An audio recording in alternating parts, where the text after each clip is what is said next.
I'm with Francis Manapul, artist extraordinaire from DC Comics, soon to be a freelancer, I guess, or creator-owned I don't know. artist. I don't know. Okay. You'll find out later. All right, we won't get into that right now. My second time in Montreal at a convention. Same thing with you. I've been to the city many times, but only second time at a convention. Excellent. I've been a fan of yours for quite some time, and I've followed obviously your titles, and I've seen your style develop quite a bit. And I was really wondering, what made you want to get into the watercolor technique? When I was talking to Jeff Johns about starting Adventure Comics, and he told me what the story was about, it was a very earthy, grounded book, right? And it was focusing on farmlands, and a lot of the things that really inspired me for my take on it was kind of Norman Rockwell paintings. Now, I'm not going to be able to paint a monthly book. That's insane. Right. So, but I figured I really love doing watercolors. And before, I never thought of doing it in comics because I didn't know how it was going to be digitally colored. I didn't know how it was going to print.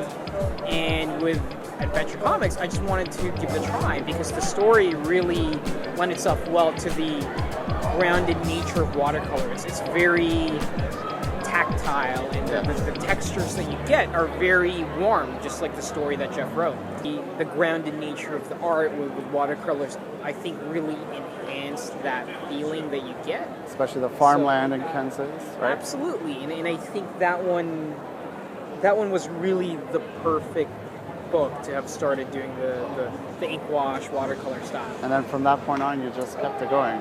From that point on, I just kept it going. Especially with Flash. Yeah, I mean, I've adapted it depending on the title, right? Yes. Because a lot of it is really dependent on the printing and how it's digitally colored, right? Because there's always a worry that you lose something, and you do in a way. There's certain things that just doesn't show up in print, but there's still that feeling of energy that you get with watercolor. So your work on Flash, I'm sure many people have told you that, especially with your partner Brian Buccellato, that was a very visual book. Like you really had to look at every panel, and that's what I started to do as well. Because I would just read through it, and then I noticed, hey, wait a minute.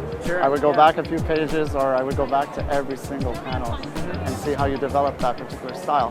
And around the same time, maybe by coincidence, J.H. Williams was doing that with Batwoman too. Right. So those were two books that were already on my reading list that I just had to really absorb.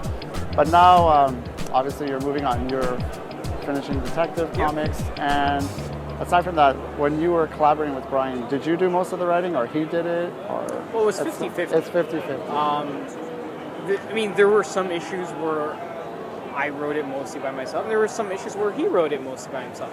A lot of the collaboration that we do is like this. We talk. Right? So before we even write down what's on paper, we had discussed the entire storyline together for hours. Yeah, I can imagine. So at that point, physically writing it down just became about who is available right now to do it. Because we have a clear understanding of the story, which we had discussed at length. Right? Like, I think when we were working on The Flash, I probably talked to him more than anybody, more than I talked to my girlfriend or more than I talked to my mom, just because of the nature of the collaborative process that we were doing. With The Flash, the way we did it was, as we were talking, I'm a very visual person, so we would actually storyboard the entire issue before we even wrote it. Okay. So before we even wrote a single word, we already had the whole breakdown of the issues, right? Nice. With The Flash, it was about energy, and it was about trying to give the reader a second reading experience. Because the idea is that the story's going fast, the character's going fast, and you miss things. So when you come in for a second reading, you get a more enhanced experience. Now, with Detective, as you can see, it was very different. The paneling was much more controlled. And the reason why I did that is because if you look at the artwork on The Flash and the artwork was very clean brushworks, and it was slick. So I was able to create a more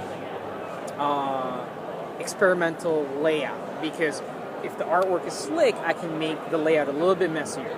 But with Detective, since I was going for a grittier look with my art, I wanted the storytelling to be much more structured. Exactly. Right? Because Batman is a structured individual. Yeah. He's very rigid. So if you look at Detective, there are no curved edges and panels. There's nothing round. Everything is sharp Right.